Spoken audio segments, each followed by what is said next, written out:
Beijing ordered the U.S. consulate in Chengdu to shut down in retaliation to a recent move by the U.S.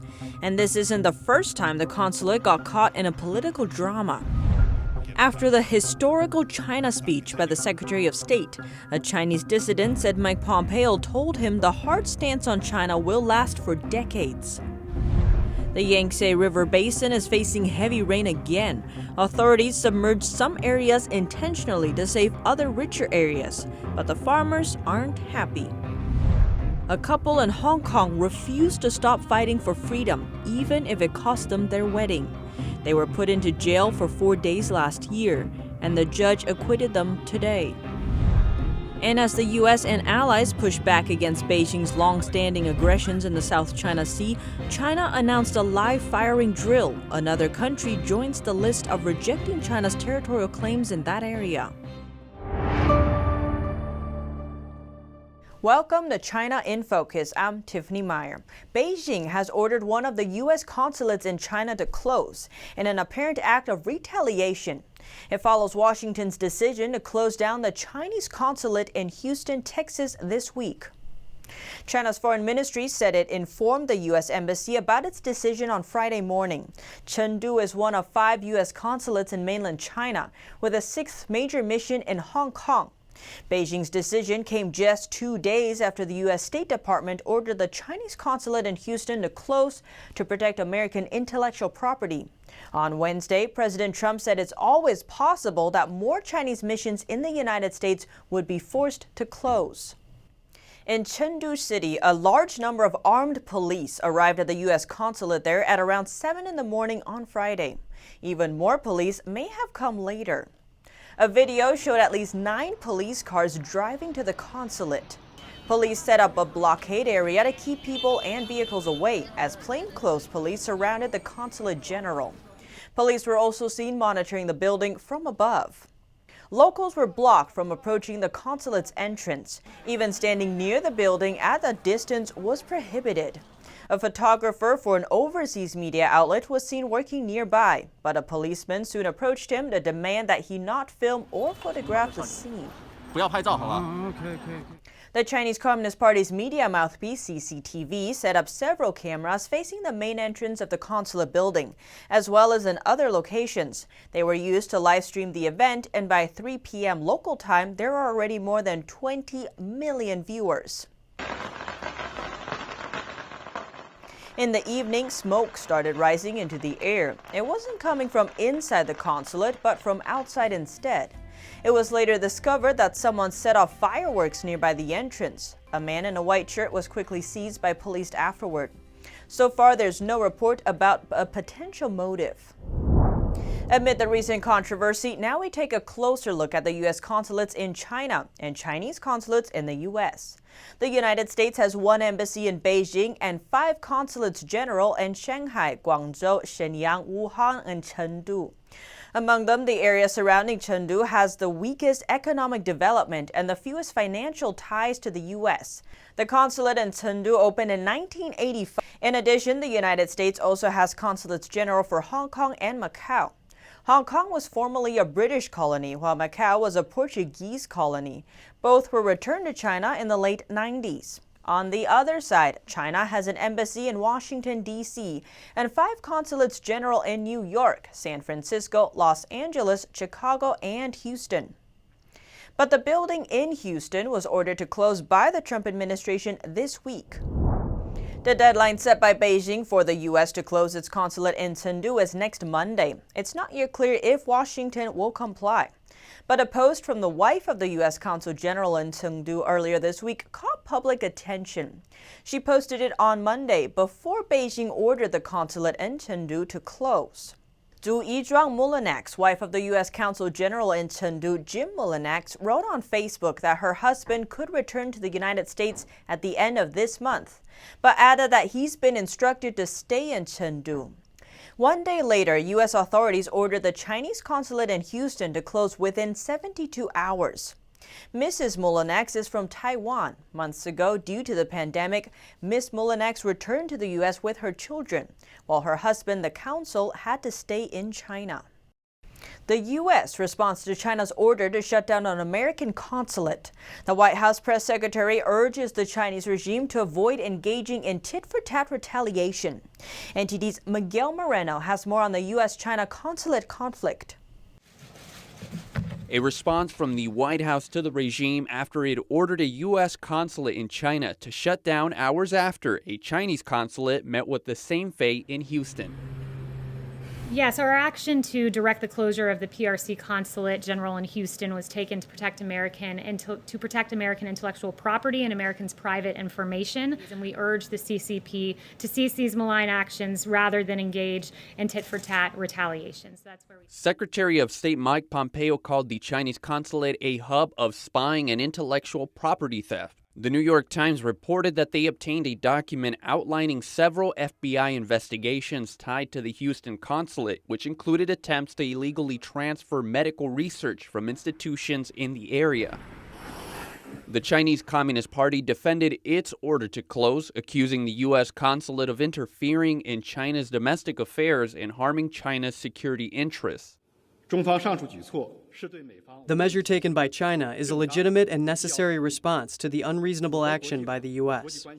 But the Chinese consulate in Houston isn't the only one accused of criminal and questionable activities. Earlier this year, the Chinese consulate in Chicago sent a draft resolution to Wisconsin State Senator Roger Roth. They asked him to propose the resolution, which praised the CCP's efforts to stop the spread of the virus. I mean, what they tried to get the free people of Wisconsin to do in passing a sham resolution that they wrote, full of propaganda, supporting their cover-up in the COVID-19 pandemic, that was alarming and shocking and should be to any free person in the world. Roth says he fully supports the Trump administration's decision to shut down the consulate in Houston, and he says it would be great for Americans and the Chinese people if the CCP operated their consulates with sincerity. But recent events have shown us that the Chinese government, the CCP, is operating their consulates in a completely different way, and it should be alarming to every American to know that we have more or less these forward operating bases on American soil that are systematically undermining our businesses, our academia, and our government. Roth says that he wouldn't be surprised if what was happening in Houston is being replicated in other Chinese consulates, in which case he would support a similar order to close. Miguel Moreno, NTD News. Of the 5 U.S. consulates in mainland China, Beijing ordered the one in Chengdu to shut down. But this isn't the first time the Chengdu consulate got caught up in a political drama. NTD's Juliet Song reports.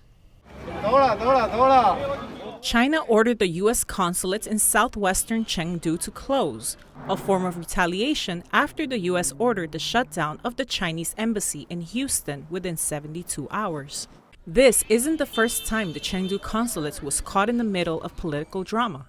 The consulate previously made headlines when a Chinese official defected from China and fled there to escape. It triggered China's biggest political scandal in recent decades to the extent that it even rocked the Communist Party's top leadership. That official was Wang Lijun, former police chief of a megacity in China's southwest. In 2012, he fled to the U.S. consulate in Chengdu to ask for asylum. At the time, Chinese security forces surrounded the consulate building. Wang stayed inside until Beijing authorities came to take him into custody. Wang had information linking his then-boss, Bo Xilai, to the death of a British businessman. Bo was a top political figure and was on his way to becoming one of China's most powerful men. But after the consulate incident, Bo was removed from his post, arrested, and sentenced to life in prison. Bo's oust later led to the downfall of his key ally, Zhou Yongkang. Zhou was one of the members that sits at the very top of the ruling party, but was also sentenced to life for bribery and abuse of power. The two were reportedly planning a coup against Chinese leader Xi Jinping. After Xi came to power in 2013, he started a nationwide anti-corruption campaign, which led to Zhou's ouster. But Zhou's downfall is a rarity. In recent decades, party leaders at the very top will usually never face implication for crime. Juliet Song, NTD News. Secretary of State Mike Pompeo delivered a hard-hitting speech yesterday on U.S.-China relations. In it, he called for the triumph of the free nations over the new tyranny of the Chinese Communist Party, or CCP. Speaking at the Nixon Presidential Library on Thursday, Pompeo brought up the former president, saying Nixon worked with China to build on mutual benefits and obligations that respected America's bedrock national interests. President Nixon once said he feared he had created a Frankenstein by opening the world to the CCP. And here we are. Pompeo said that in the more than 4 decades since the U.S. normalized relations with the Chinese Communist Party, China has not liberalized as many had hoped. We, the freedom-loving nations of the world, must induce China to change, just as President Nixon wanted. We must induce China to change in more creative and assertive ways because Beijing's actions threaten our people and our prosperity. Pompeo implored democracies to work together to defend against expansive threats posed by the CCP, calling it a choice between freedom and tyranny.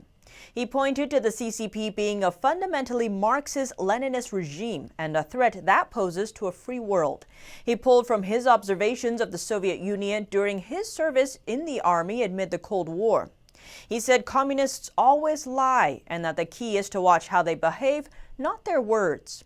Based on that, Pompeo said the U.S. should approach the regime from the standpoint of distrust and verify, adapting former President Ronald Reagan's famous words regarding negotiations with the Soviet Union: trust but verify. Securing our freedoms from the Chinese Communist Party is the mission of our time, and America is perfectly positioned to lead it because our founding principles give us that opportunity. Pompeo's remarks capped a series of speeches by top administration officials in recent weeks, seeking to spotlight the CCP's malign actions in the U.S. and around the world. It came as Washington pushes back against the Chinese regime for its technology theft, human rights violations, and military aggression. Secretary of State Mike Pompeo's speech comes after a week of escalating U.S.-China relations, with Washington's order for China to close its Houston consulate, a move for which Beijing said it must retaliate. They say democracy comes at a price. For Wei Jingsheng, that price was 17 years in a Chinese labor camp, all for posting a pro-democracy essay in 1978 on Beijing's short-lived democracy wall. But today, Wei said decades of effort to awaken people about the Chinese Communist Party haven't been in vain.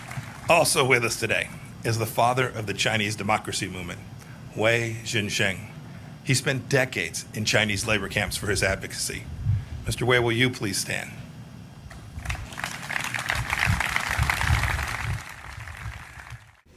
Wei said the unprecedented recognition of him, a dissident, means the U.S. is truly separating the voice of the Chinese people from that of the ruling regime.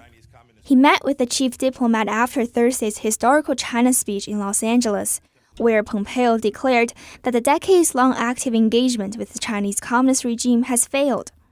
Wei said the choice of the venue, the Nixon Library, has significance. Nearly 50 years ago, then-President Richard Nixon made the trip to China that started the two countries' relationships. The venue has a symbolic meaning. It means that the U.S. is going to have another complete change of its China policy.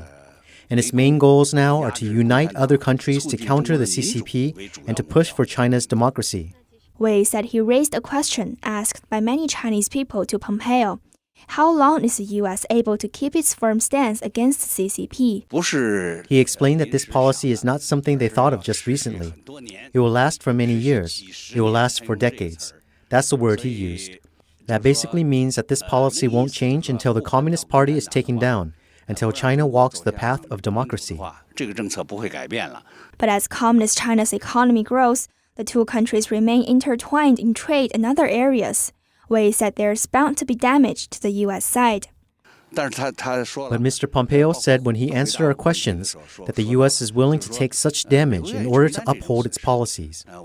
Even if the CCP drives all of our diplomats out of China, our policies still won't change. It's a very assertive attitude. Wei attributes the change to the awakening of the American people. The U.S. is a democratic country. When the U.S. people haven't awakened to the threats, it's easy for politicians to play some tricks to appease the CCP and get some benefits as a result. But once the American people awaken, the entire political atmosphere will change. I've noticed some CCP-friendly politicians getting tougher against China right now. Therefore, the American people and their votes are eventually more important than China's money. In the meeting with Pompeo, Wei mentioned the increasing number of Chinese people quitting the Communist Party after news about a potential travel ban against party members was revealed. He said this policy is definitely going to be implemented, but the details of the specifics are still being designed and haven't been settled on yet. Wei said his understanding is that the ban mainly targets CCP agents. The potential order would offer legal tools to punish Chinese spies in the U.S., but isn't meant to affect ordinary Chinese people. Penny Zhou, NTD News. Today was the deadline for the Chinese consulate in Houston. The consulate was ordered to close to protect American intellectual property and Americans' private information. Some came to protest against China human rights violations, while staff moved the last of their belongings out. After nearly 41 years of the Chinese consulate here in Houston, the building is stripped of the Chinese Communist Party flag. Protesters stood outside as they moved out. We asked why they felt it was important to be there. I don't agree with what's going on with the CCP, persecution of the Uyghurs, and then the persecution of Falun Gong. Falun Gong is literally just meditation. I don't know how you can hate someone for meditating. That's not, and for the state to say that, for a government right to say that, it's unbelievable. No, this is not an overnight issue. This is something that's going to go on until either the CCP is down or until they will stop the persecution of the Uyghurs and especially Falun Gong as well. One Chinese man who calls himself Texas Cowboy says that now's the time that the whole free world is standing up to the CCP. Nowadays, in the whole international community besides US, there are also other countries, the ones who love democracy, now stand united to regard the CCP as an illegitimate government to prepare to take down the CCP. Secretary of State Mike Pompeo says the closure is meant to set clear expectations for the CCP's behavior and show that if they don't behave as expected, actions will be taken to protect the American people. Melina Weisskopf, NTD News. Today's official closure leaves just 4 of the Chinese consulates open in the U.S., and the president says it may not be the last, saying that it's always possible for further closures of Chinese diplomatic outposts. 4 people have been charged with visa fraud. All of them are suspected of hiding their ties to the Chinese military. If convicted, each faces a maximum of 10 years in prison and a $250,000 fine. All 4 were involved with research at multiple universities and lied about their involvement with the Chinese military. One of them is a fugitive Chinese researcher at the University of California. She took refuge at the San Francisco Chinese consulate. Prosecutors say her case demonstrates the Chinese consulate in San Francisco provides a potential safe harbor for an official to avoid prosecution in the U.S. In addition to their arrests, the FBI is looking into similar visa fraud in 25 cities, which are also suspected to be affiliated with the Chinese military. The Assistant Attorney General for National Security called it part of the CCP's plan to take advantage of our open society and exploit academic institutions.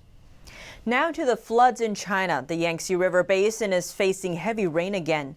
In some cities, water level exceeds the overflow warning level by 6 feet. Since June, it rained 50% more than usual for this time of year and reached a record high in almost 60 years. The floodgates of a dam in Anhui province were opened. Floodwater spilled out into the fields. About 200,000 people were affected. Many crops were submerged by the flood. Fish and shrimp in the pond were washed away. This is part of the plan to protect places downstream from floods, such as Shanghai, which is much richer than Anhui. Chinese state-run media praised people in Anhui province for giving up their home to save others. But not all the people in Anhui are proud of themselves. One netizen said, "But for us farmers, we have spent all we had to plant and grow 50 acres of rice. It cost a lot of money, contracting fees, seed fees, pesticide fees, labor fees, and now it is just submerged in the water. We really don't know how to face the future." Now we turn to the CCP virus situation in the northeastern Chinese city of Dalian. More cases are emerging in the city. In public spaces, workers in personal protective gear are seen spraying disinfectant. All local kindergarteners have been ordered to close. Metro line passengers must receive a negative virus test result before they're allowed to board. A video captured Friday shows passengers waiting outside a metro station to take a virus test before boarding the train, causing major delays for commuters. Theaters, game rooms, cultural centers, internet cafes, and dance halls, among others, have been temporarily closed. Now we turn to a Chinese real estate tycoon and a vocal critic of the Communist Party leadership. Ren Zhiqiang has been expelled from the party and is facing prosecution. He is accused of serious violations of the law, smearing the image of the party and country. Authorities also targeted Ren's family, accusing him of colluding with his child to accumulate wealth without restraint. Ren's father was a former Chinese deputy minister. Ren belongs to the so-called party princelings, but he took a different road than most other princelings. Ren has earned a nickname from netizens, Ren the Big Cannon, for his bold critiques posted on social media. He called the Chinese leader a clown and emperor when he talked about China's handling with the CCP virus, although he did not mention Xi Jinping by name. He also denounced Xi's concentration of power and the ways Beijing tries to promote itself. The CCP announced that Ren's resisting the party's investigation into him suggests Ren has refused to admit any wrongdoing. Now to the South China Sea. The Chinese army announced a live fire drill on the border of the South China Sea in response to the growing tension in the area. The drill will begin on Saturday and last for more than a week. A U.S. anti-submarine patrol aircraft entered into the South China Sea from waters south of Taiwan on Thursday. Later the same day, a U.S. surveillance aircraft, another anti-submarine patrol aircraft, and 2 U.S. air tankers appeared in the area. Australia has notified China and the United Nations that it rejects all of China's territorial claims in the South China Sea and considers all such claims as unlawful. Now we hear the heartbreaking story of a couple in Hong Kong who refused to stop fighting for freedom, even if it cost them their wedding. They were arrested last year during the city's pro-democracy protests and put into jail just 4 days before their wedding, and the judge acquitted them today. Henry and Elaine, a couple from Hong Kong, spent 50 hours in jail in July of last year. The incident took place just 4 days before their wedding. Arrested at a pro-democracy protest, the couple were kept in different cells at the police station, separated by a long corridor and a large wall. They were among the first people to be arrested for protesting for their freedom. After they were released, they held their wedding but only expected 4 guests. Henry didn't even invite his family. That's because the couple had received online threats that someone would crash and spoil their wedding and that guests might be bullied online. Rioting is a very serious charge. We and our friends knew we were targeted by the government once we were charged with rioting. Some of our friends were worried about online bullying after they attended our wedding ceremony, but they still came. It really showcased the love of Hong Kongers. To their surprise, dozens of family members, friends, and people they hadn't even met before showed up for their special day. Journalists also came and live-streamed the ceremony on social media as if it were a royal wedding, not of 2 people accused of a serious crime. But they still had open charges and were to be tried for rioting, an offense that carries a penalty of up to 10 years in jail. Elaine cried sometimes when talking about the separation she felt was sure to come, and fretted over what would happen to the couple's 3 dogs, who they say are like children to them. Nearly a year after they were first arrested, the newlyweds were tried on rioting charges. The couple lost 2/3 of their income during that year because of public criticism, but thankfully the judge acquitted them and they were free to go. Elaine says she doesn't regret standing up for what she believes in. It's my responsibility to speak out for injustice and for the future. When I look back at my life, what made me proud? I really think that even though I was arrested, I am still proud. I don't regret standing up. I am scared of being jailed, but I don't regret it. Elaine and Henry wept and embraced. Supporters applauded and chanted pro-democracy slogans as the couple walked out of the courthouse. Henry said they would head home immediately to take care of the dogs, while Elaine said they would start to unpack their gym equipment to get back to work.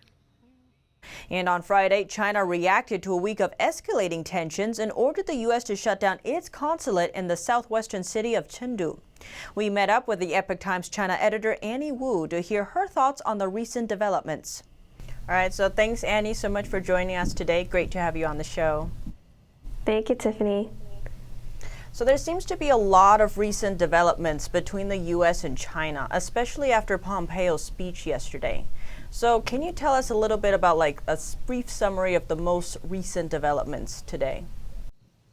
Yes, so overnight, the Chinese authorities announced that the Chengdu U.S. consulate will be closed. This is in retaliation to the United States' previous action announced this week that the Chinese consulate in Houston will be closed. And earlier today, the U.S. authorities also confirmed that a Chinese researcher who was wanted by the FBI, who had been hiding in the San Francisco consulate, is now confirmed to have been detained, and she's scheduled to appear before court today. And so regarding the consulate issue, what does that mean for the future? Yeah, so we are in uncharted territory here in terms of the U.S. and China relations since diplomatic relations were formally established in 1979. This hasn't happened before. This is quite an escalation in tensions. Both the United States and China have said that they will close their respective consulate in a major city. So what we're seeing here is more tension that may not be easily resolvable in the near future. So we'll have to see in the coming days whether the U.S. or Chinese side will announce further retaliation or further actions. Okay, great. Well, thank you so much for joining us today, Annie. Hope to have you back on soon. Thank you. One Chinese hotel owner reports suffering unfair treatment at the hands of the regime. In our exclusive three-part interview, she exposes the problems private businesses face due to China's government and legal systems. In part two, Ms. Wang, who now lives in the U.S., says running a private Chinese company is wrought with difficulty. Wang Ruiqing, the founder of the East Lake Company, says privately owned companies in China face a continuous struggle. She explained that they are forced to cope with heavy taxes and various kinds of fees and bribery demands from both officials and the legal system. They must also dedicate a huge amount of time to dealing with local authorities. Wang described one example of their burden when she witnessed the new fire chief inspecting local safety protocols. Before long, the chief has shut down many restaurants and businesses that were allegedly unqualified. By that afternoon, the fire department's lobby was crowded with anxious business owners and their secretaries, most of them holding bulging black bags stuffed with cash. They were waiting for the new fire marshal with bribes in hand. The building was full of them, and many were on the phone asking about who knew the new chief. Many incidents like this happen. As soon as the bribe money is given, the problem is solved. But does the fire safety actually improve? Wang says the reality Chinese business owners face is painful. Behind the scenes, they deal with complaints and scolding from regime authorities. There was a coal boss in Shanxi who made a lot of money. After he sold his coal mine, he moved to another city, Shenzhen. He then never dealt with any officials again. Just imagine what a life he had lived in Shanxi and how much he hated these officials. Wang came to the United States 2 years ago. She felt as a former business owner in China, she should stand up and speak out. In May, Wang released an open letter addressed to all members of China's biggest annual political meetings, calling on them to oust Communist Party leader Xi Jinping. If I were still in China, I wouldn't dare to say it. I know that there are quite a few officials of different levels who actually see very clearly that this country is rapidly sliding into disaster. Beijing was enraged by her message. Officials set up a task force to specifically look into her background. In China, Wang had served as a provincial Christianity secretary. The task force soon dismissed all church personnel who were associated with Ms. Wang from their positions. They also tore down the church where she had worked on Easter Sunday. According to China's official figures, there are more than 20 million Christians in the country. By law, they're only allowed to join so-called official churches whose clergy are appointed by the Communist Party and who accept the leadership of the CCP. But there are also Christians who belong to unofficial churches. They face suppression much more often. To protect her children and family in China from police harassment, Wang had to sign a statement severing all ties with them. I feel that a country can't be so bloody tyrannical to its people like this. Anyone who is working hard on the country and promoting democracy is subjected to persecution. So everyone should stand up against this like I did. Wang says the deterioration of the business climate amid the CCP virus pandemic is further squeezing China's private business owners. Adding to the constant suppression by Chinese authorities, she says many will soon start preparing exit plans to escape if they haven't already. Reporting by Li Xiaohua, NTD News. And that's all for today's China in Focus. Thanks for watching and see you next time.